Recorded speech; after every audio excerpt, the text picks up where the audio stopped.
Well, thank you very much. We've just had a great meeting, a really good, very productive meeting. We have one thing in common. We want this city of ours that we love to do very well. And I wanted to congratulate the mayor. He really ran an incredible race against, a lot of smart people, starting with the early primaries against some very tough people, very smart people. And he beat them easily. And I congratulated him. And we talked about some things in very strong common, like housing and getting housing built, and food and prices, and the price of oil is coming way down. Anything I do is going to be good for New York. If I can get prices down, it's good for New York.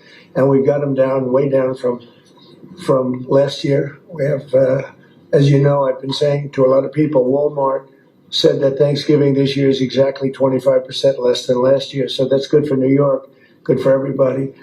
But I just want to congratulate. I think you're going to have, hopefully, a really great mayor. The better he does, the happier I am, I will say. There's no difference in party. There's no difference in anything. And we're going to be helping him to make everybody's dream come true, having a strong and very safe New York. And congratulations, Mr. Mayor. Thank you, Mr. President. Thank you. I appreciate it. Please.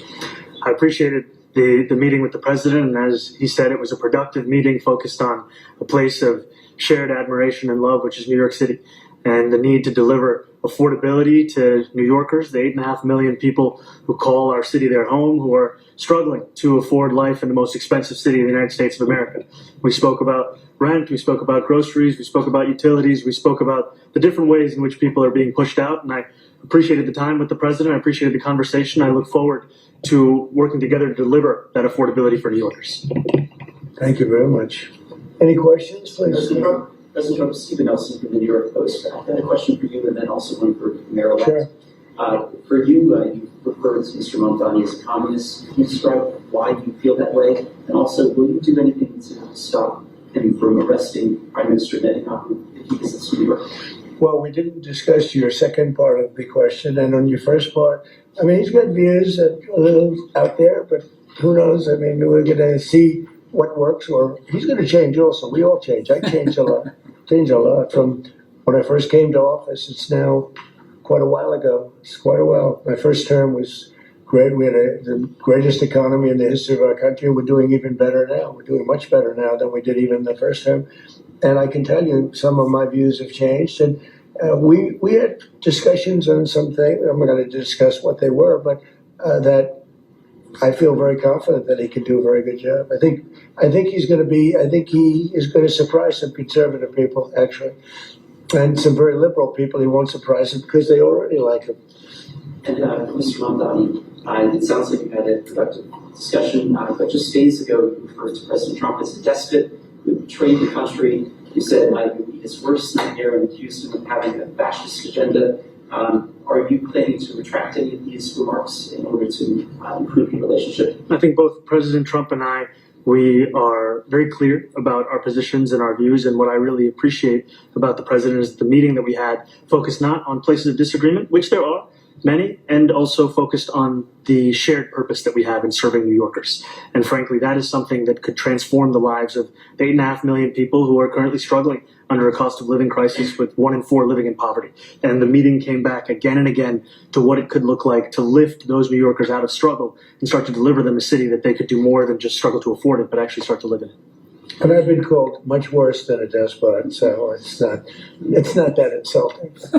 Maybe I think he'll change his mind after we get to working together. Yes, please. Mr. President, I'm from Lebanon. Good. I would like to ask you a question about the Middle East regarding you said that Hezbollah in Lebanon is not in a good position. And Lebanon now is the final unresolved after Gaza and Syria. Given your assessment, like, what do you say for the Lebanese today as the independent state in Lebanon? And what is your next move to push toward disarmament? Sure. Well, we are pushing for total disarmament of Hamas and, frankly, everybody else. And we actually have peace in the Middle East. As you know, the King of Saudi Arabia just left yesterday. We had some great meetings, and he's made a contribution toward the United States of more than $1 trillion. We have now over $20 trillion coming in. No country has ever had anything like that, not even close. If you go to $2 trillion or $1 trillion, it's a lot. We have $20 or $21 trillion. I think that Hezbollah has been a problem in Lebanon, big problem. We're working with Lebanon. We're working with everybody in the Middle East. That's another thing I think we have in common. We want to see peace in the Middle East, and we actually have now, for the first time, peace in the Middle East after 3,000 years. And now we're going to refine it, and I think you're going to see some very positive things happen. What is the potential to invite the Lebanese president? Oh, sure. Oh, I would do that, absolutely. And if the mayor would like to be here for that meeting, because I know he feels very strongly. I think you feel very, very strongly about peace in the Middle East. I think We desperately want it, and that's something that I shared with the president, that when I spoke to New Yorkers who had voted for the president last November on Hillside Avenue and Fordham Road, I asked them why. I heard again and again two major reasons. One was that they wanted an end to forever wars. They wanted an end to the taxpayer dollars we had funding violations of human rights, and they wanted to address the cost of living crisis. And I appreciated the chance to discuss both of those things. he said a lot of my voters actually voted for him, and I'm okay with that. I'll do that. I'll sign it. Give it to me. I'll sign it in a minute. That's pretty good. Mr. President, Yeah, please. you threatened to send federal troops to New York City. You both have differences when it comes to ICE agents Right. in New York City. Mr. Mamdani, you called ICE a rogue government entity. I wonder how you reconcile your differences on both of those issues. Well, I think we're going to work them out, and I think that if we have known murderers and known drug dealers and some very bad people, we want to get them out. And the mayor wants to have peace. We discussed this at great length, actually, maybe more than anything else. He wants to have a safe New York. Ultimately, a safe New York is going to be a great New York. If it's not safe, no matter how well we do with pricing and with anything else, we can talk about anything you want. If you don't have safe streets, it's not going to be a success. So we're going to work together. We're going to make sure that if there are horrible people there, we want to get them out. I think he wants to get them out, maybe more than I do. So we'll work together. We discussed it at great length. Yes, please. Yeah, two questions. I mean, one for you, Mr. President, from BBC in a second. But first of all, for the mayor-elect. You're both from different parts of the political spectrum. You're both populists, though, and I just wondered to what extent the president's campaign style, his techniques, his social media, inspired any part of your campaign. Well, I actually told the president that, so much of the focus of our campaign has been on the cost of living crisis. And when we asked those New Yorkers who had voted for the president, when we saw an increase in his numbers in New York City, that came back to the same issue: cost of living, cost of living, cost of living. And they spoke about the cost of groceries, the cost of rent, the cost of Con Ed, the cost of childcare. And too often politicians are looking to lecture to New Yorkers what they should care about as opposed to listen. And when we spoke to those voters who voted for President Trump, we heard them speak about cost of living. We focus on that same cost of living, and that's where I am really looking forward to delivering for New Yorkers in partnership with the president on the affordability agenda. And I think we have to work a little bit. We talked about Con Edison. We have to work a little bit on getting the prices because, we've gotten fuel prices way down, but it hasn't shown up in Con Edison. And we're going to have to talk to them. If we're sending them fuel at a much lower price than it was a year ago, which is true, we have to get Con Edison to start lowering the rates. Absolutely. And if I may, last week you told me you were pushing ahead with your plans to sue BBC for $5 billion. You're going to speak to Prime Minister Starmer as well. Is there any progress or any updates on those issues? Well, we get along very well with the Prime Minister. We made a deal with UK. I like him. He's a fine person. And, I think they have some big energy problems. They've got windmills all over the place. They're going to have to start using other methods because their energy is out of control. Talking about in the UK, it's out of control. And he's got that problem. He's got a big immigration problem, as you know. He's got a big energy problem. And we talk about it. He's a good man. Prime Minister's a good man. You have a chance to speak this week. I haven't spoken this week. Have we spoken to President Zelensky, or do you intend to Who? President Zelensky about your plan as a leader? I've spoken with their people. We have a plan. It's horrible what's happening. It's a war that should have never happened. It would have never happened if I was president, and it's a shame. And I thought they should have acted quicker. But it's a cold winter, and a lot of the you talk about utilities, but a lot of the big energy producing plants have been under attack, to put it mildly, to put it nicely. We have a way of getting peace, or we think we have a way of getting peace. He's going to have to approve it. Just so sad. So many people. month, they lost 25,000 soldiers. This is something, we haven't seen anything like this since the Second World War. And they're averaging 6,000 or 7,000 a week between the two of them, dead soldiers. And it goes on and on. And I think they're getting reasonably close, but I don't want to predict. I would have said that would have been one of my early ones. I did 8 peace deals of countries, including in India, Pakistan. You could even go, in fact, they're coming here in a week or two, go to the Congo and Rwanda. That was 10 million people dead, and we worked something out on that. But so many, and the one I thought would have been, for me, because I have a very good relationship with President Putin, I thought that would have been maybe quicker. But it does take 2 to tango. And now you just see all the death. And it doesn't affect us other than the fact that we don't want to see all those people that really is on the other side of the ocean. It's a war that should have never happened. It did happen. I blame the person also sitting right behind this desk. This is a war that should have never happened, and it wouldn't have happened if I were president. But we're trying to save a lot of lives. They're losing 25,000 lives over the last short period of time.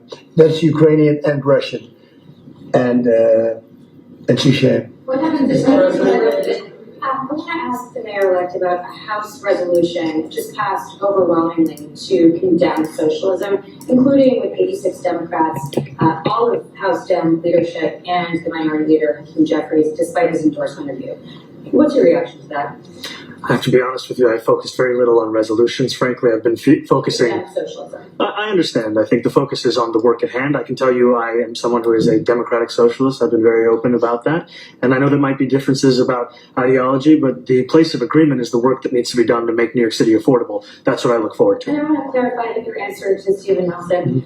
He asked about your comment calling the president a fascist. And your answer was, well, President Trump and I have been clear about our positions and our views. Are you affirming that you think President Trump is a fascist? I've spoken about... That's okay, you can just say yes. Okay. It's easier. It's easier than explaining it. I don't mind. And Mr. Zohran, I wanted to ask you also about this Ukraine plan. Yeah. President Zelensky said today that his country would risk either giving up a partner or giving up its dignity. There's been criticism that this deal... You mean he doesn't like it? It's unclear. He was sort of Well, he'll have to like it, and if he doesn't like it, then they should just keep fighting, I guess. The suggestion that you made, though, was that if he doesn't accept it, that the U.S. would pull back its support for Ukraine. Well, at some point he's going to have to accept something. He hasn't accepted. You remember right in the Oval Office not so long ago, I said, you don't have the cards. Don't forget, I inherited this war. This war never would have happened. I inherited this war. And I thought he should have made a deal a year ago, 2 years ago. The ultimate deal would have been if it never started. That would have been the good deal. That could have been done too if you had the right president, but you didn't have the right president. So in case you've missed it, last week Donald Trump met for the first time in person with newly elected New York Mayor Zohran Mamdani. And the setting was the Oval Office and the tone was surprisingly cooperative. Here's what they talked about. In the meeting, both men acknowledged their deep political differences, yet focused on priorities they appear to share. Public safety, the cost of living crisis, including rent, groceries, and utilities, and the housing development in New York City. Trump even signaled he was open to supporting Mamdani with his agenda, a dramatic reversal from his earlier rhetoric during the campaign. Was this good for the country or the city? Yes. If you look at it narrowly, the fact that the two major political figures with opposing views are willing to talk and meet with each other is positive. For New York City, having the national spotlight turned toward affordability and housing is important. If this cooperation yields results, more affordable housing, lower utility costs, and improved public safety, it could make a meaningful difference to 8.5 million New Yorkers or residents of the city. However, there is caution. The past months of antagonism underline how fragile this cooperation is. A meeting is one thing and the outcome is different, but definitely it's got the right and the left with a ton of mixed reactions. So where do we go from here? follow through the matters, right? It's one thing when Trump and Mamdani meet. The rest will be interesting how the city and the federal government align to work together to create good policy around housing construction, utility regulation, and the cost of living initiatives. So, secondly, just make sure you watch for deliverables.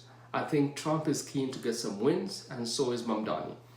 And definitely political risk remains at large in this case. The optics are good for both of these men, right? But definitely the hardliners in the party, those from the right are up in arms, and those in the left are also equally surprised.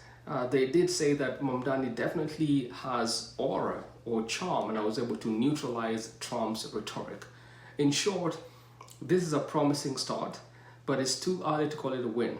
The meeting between Trump and Mamdani opens a window of opportunity.